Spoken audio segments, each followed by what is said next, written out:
Hello aspirants, तो कैसे हैं आप सब लोग। उम्मीद करता हूं कि आप सब बढ़िया होंगे। आज हमारी एमसीक्यू सीरीज़ का नेक्स्ट पार्ट है जो कि पार्ट 23 है। आज हम देखेंगे इसके अंदर कुछ ऑप्स एंड गाइनी के क्वेश्चंस। सबसे पहला क्वेश्चन है हमारे पास, narrowest part of the fallopian tube is. अब देखो, फैलोपियन ट्यूब के ऊपर हमने रिसेंटली पिछले लेक्चर्स में कुछ क्वेश्चन किए थे। आज हम देखेंगे कि फैलोपियन ट्यूब के जो पार्ट्स होते हैं उनमें सबसे नैरो पार्ट कौन सा है, नैरोवेस्ट पार्ट कौन सा है, मतलब फैलोपियन ट्यूब के अंदर सबसे नैरो डायमीटर किसका है। तो पहला ऑप्शन है आपके पास इंटरस्टिशियल, फिर है इथमस, फिर है इन्फेंटिबुलम, फिर है एम्फुला। एम्फुला का तो सबसे बड़ा रीजन होता है, ठीक है। तो इसका आंसर काफ़ी ईजी है, तो इंटरस्टिशियल इसका आंसर आ जाएगा। सबसे पहले मैं पार्ट्स आपको दिखा दूँ फैलोपियन ट्यूब के, डायग्राम से ज़्यादा क्लियर होगा। अब देखो, ये फैलोपियन ट्यूब है, ठीक है। यहाँ पे आप कैसे देखेंगे, ये यूट्रस, ठीक है, यूट्रस का ये फंडस रीजन, यहाँ पे ओवरी जुड़ी है ओवरियन लिगामेंट्स के साथ। ये देखो, ये आ गया इथमस, ठीक है। इथमस के बाद ये आ गया एम्पुलरी रीजन इतना बड़ा, ठीक है, ये एम्फुला आ गया। फिर ये आ गया इन्फेंटिबुलम, ठीक है, ये इन्फेंटिबुलम वाला रीजन है। और ये फिम्बरी, ठीक है, जो कलेक्ट करते हैं ओवा को। क्लियर। तो चार पार्ट्स हैं।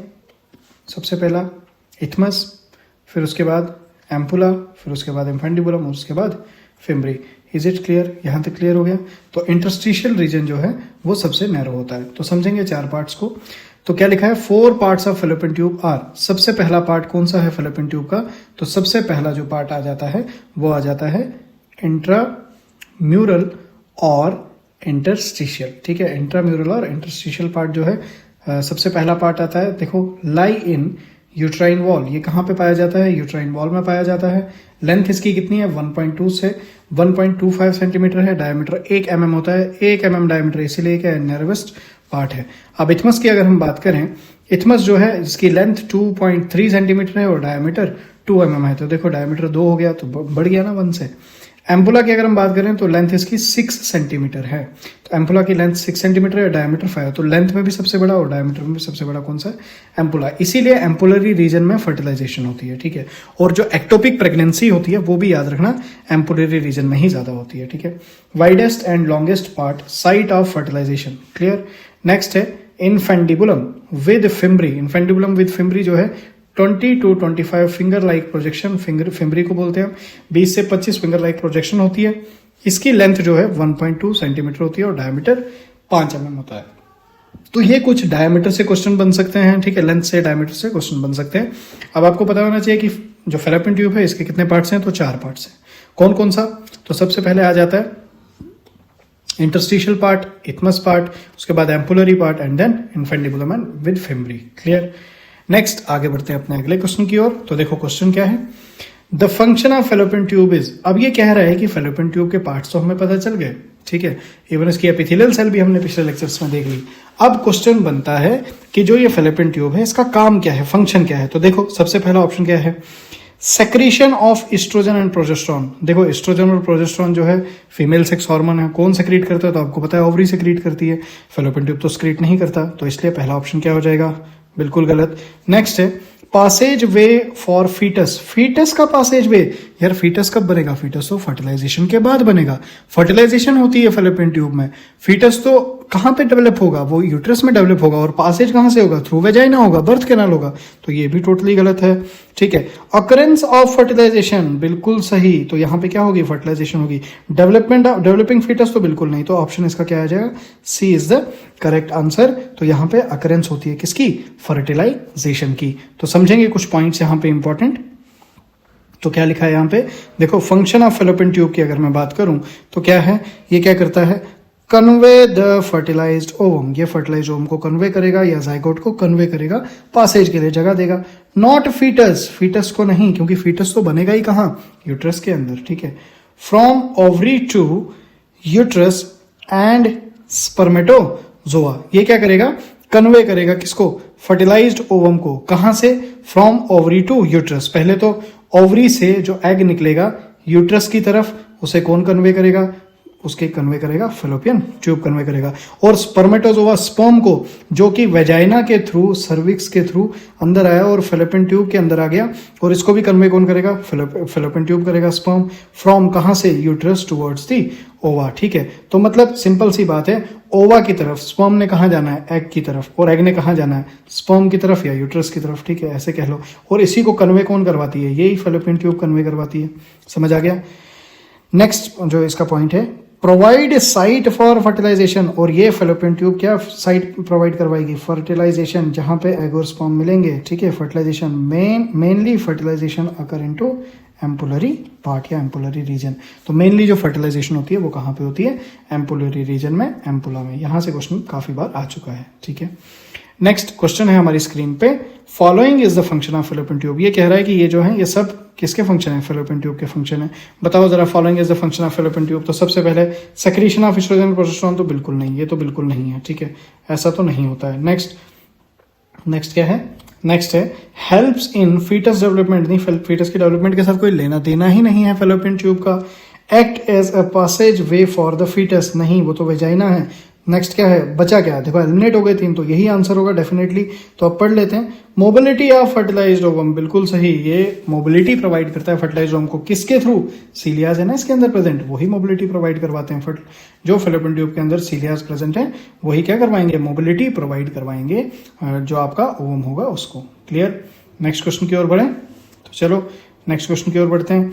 अब देखो क्वेश्चन क्या है, एक्सरे के ऊपर क्वेश्चन है कि x ray study of the fallopian tube is known as, x ray study को क्या बोलते हैं, सेल्फिंगोग्राफी, ठीक है। Next myelography, next cholecystoscopy, next pyelography. तो याद रखना सेल्फिंग बोलते ही हम किसको, फेलोपियन ट्यूब को, ठीक है। तो सेल्फिंगोग्राफी जो है एक्सरे टेक्निक आ जाती है किसकी, एक्सरे टेक्निक आ जाती है फेलोपियन ट्यूब की। तो कुछ पॉइंट्स इसके देखेंगे क्या है, तो देखो radiography of fallopian tube after giving a radio OPEC contrast.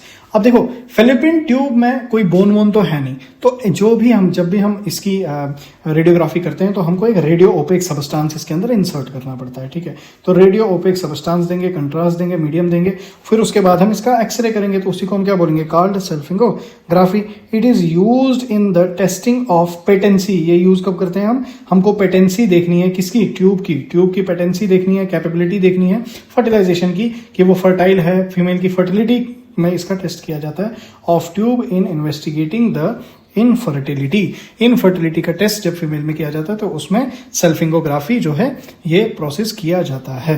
Is it clear, यहां तक सारी बातें क्लियर हैं। आगे बढ़ते हैं अब नेक्स्ट क्वेश्चन की ओर। तो नेक्स्ट क्वेश्चन क्या है, fertilised ovum is implanted into uterus after. अब ये कह रहा है कि फर्टिलाइजेशन हो गई, फर्टिलाइजेशन क्या है, एग और स्पर्म मिल गए, एग स्पर्म मिले, जाइगोट बन गया, ठीक है। अब ये जाइगोट आगे जाके मोरोला, ब्लास्टोला, ब्लास्टोसिस जो भी बनता है, ये हमसे पूछ रहा है कि फर्टिलाइज्ड ओवम जो है वो इम्प्लांट होता है कब, यूट्रस में इम्प्लांट होता है ये हमें पता है, लेकिन कौन से दिन, क्या 7th डे होता है, क्या 1st डे होता है, क्या 8th डे या 10th डे, याद रखेंगे 7th डे इम्प्लांटेशन होती है। बहुत इंपॉर्टेंट है, डायरेक्ट क्वेश्चन आता है, तो हमेशा याद रखना जो भी इम्प्लांटेशन होती है वो कब होती है, 7th डे होती है, ठीक है।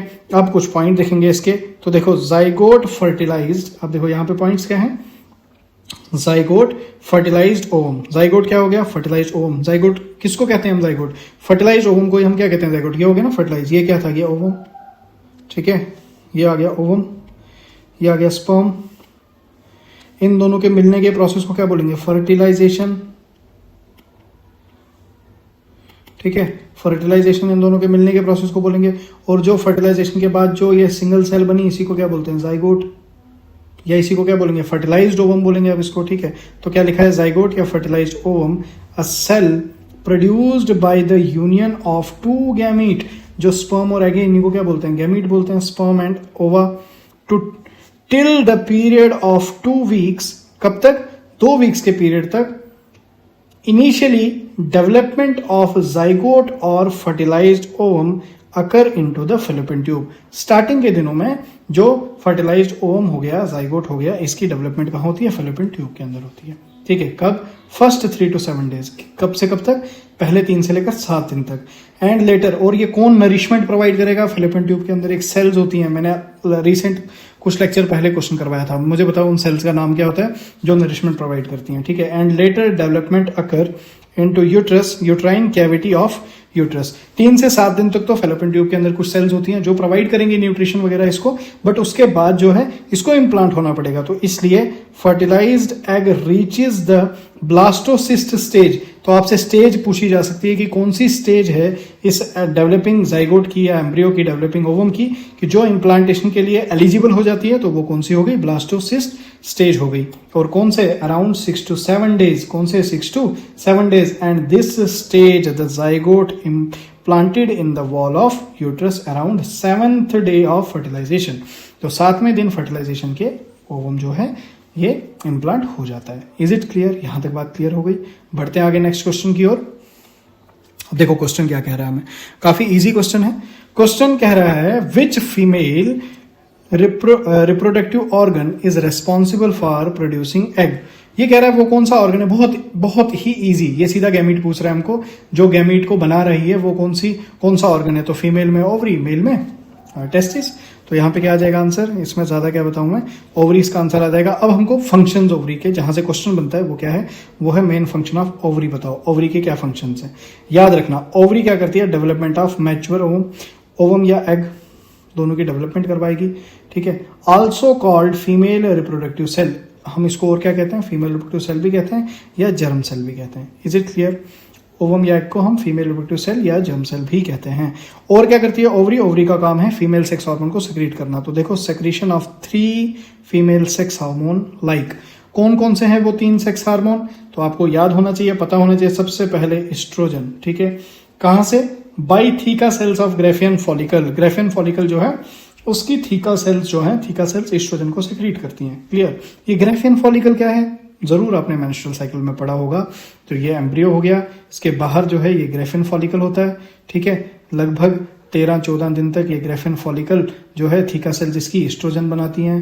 ठीक है, एस्ट्रोजन सेक्रेट करती हैं। फिर एलएच की सर्ज आती है, एलएच की सर्ज से क्या होता है, ये ग्रेफिन फॉलिकल रप्चर हो जाता है, ओवम बाहर आ जाता है, और ये रिमेनिंग ग्रेफिन फॉलिकल जो है यही कार्पस लुटियम बन जाता है। पढ़ा होगा आपने जरूर, अगर नहीं पढ़ा होगा तो आगे जब हम मेंस्ट्रुअल साइकिल के कुछ क्वेश्चंस करेंगे वहां पे मैं इसको दोबारा से एक्सप्लेन करूंगा। डोंट वरी, अभी मैं बस ऊपर ऊपर से बता रहा हूं।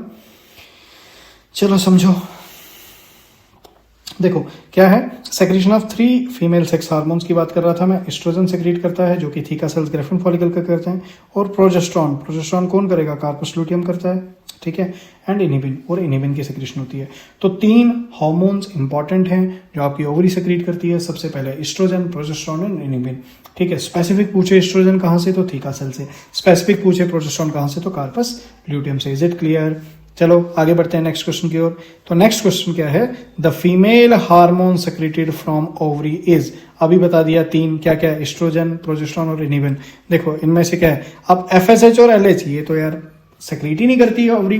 कौन सेक्रेट करता है एफएसएच और एलएच को, पिट्यूटरी। अब जल्दी बताओगे आप मुझे आंसर में, कमेंट में बताइए, पिट्यूटरी का कौन सा लोब, एंटीरियर या पोस्टीरियर। एंटीरियर लोब सेक्रेट करता है एफएसएचएलएच को, या पोस्टीरियर लोब सेक्रेट करता है एफएसएचएलएच को। इतना मैंने बता दिया कि एंटीरियर और ये क्या बोलते हैं, पिट्यूटरी ग्लैंड जो है सेक्रेट करता है इसे। और जल्दी से मुझे एफएसएच की फुल फॉर्म और एलएच की फुल फॉर्म आप कमेंट सेक्शन में बताएंगे कि एफएसएच स्टैंड फॉर क्या करता है और एलएच जो है वो उसका फुल फॉर्म क्या है। ठीक है, अब याद रखेंगे कि एस्ट्रोजन, अभी मैंने पिछली स्लाइड में ही आपको बता दिया कि एस्ट्रोजन सेक्रेट करती है ओवरी। ठीक है, बात समझ आ गई। नेक्स्ट क्वेश्चन की ओर बढ़ते हैं। तो ये भी बहुत ईजी क्वेश्चन है आपकी स्क्रीन पे। तो क्वेश्चन क्या है, What is the structure through which blood and nerve enter into ovary? ये कह रहा है कि ये ओवरी है। ठीक है, इस ओवरी के अंदर ब्लड आ रहा है ना, ब्लड सर्कुलेशन आ रही है, नर्व्स आ रही है, वो किस स्ट्रक्चर के थ्रू अंदर आती है। तो याद रखना, इस बहुत इंपॉर्टेंट है, क्वेश्चन बहुत बार आ गया है। तो मीजोवायरम वो स्ट्रक्चर है। ठीक है, मीजोवायरम से ये अंदर आते हैं कौन, ब्लड वेसल्स, आपकी नर्व्स, ये सब मीजोवायरम से आते हैं। तो कुछ पॉइंट मीजोवायरम के ऊपर, तो देखो क्या लिखा है, mesovarium is the portion of the broader ligament. ये ब्रॉडर लिगामेंट का पोर्शन है। ठीक है, जब आप यूट्रस ओवरी इनकी डायग्राम देखते हो तो वहां पे ब्रॉडर लिगामेंट होता है, उस ब्रॉडर लिगामेंट का पोर्शन है मीजोवायरम।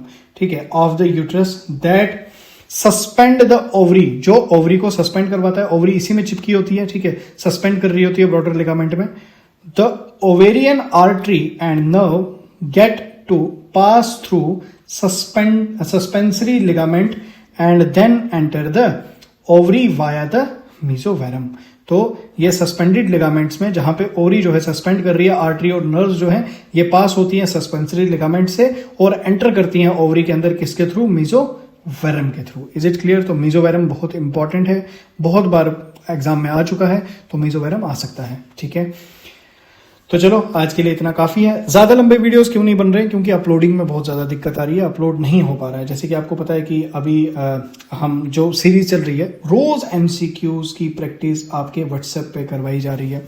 डेली इस पे एमसीक्यूज किए जाते हैं, तो चैनल को ज्वाइन कर लो। अभी भी ज्वाइन नहीं किया है तो अभी कर लो, ठीक है। ज्वाइन कैसे करें, डीएम कर सकते हो इंस्टा में या डिस्क्रिप्शन में लिंक मिल जाएगा। टेलीग्राम पे भी अब बहुत जल्दी बहुत सारी चीजें आने वाली हैं।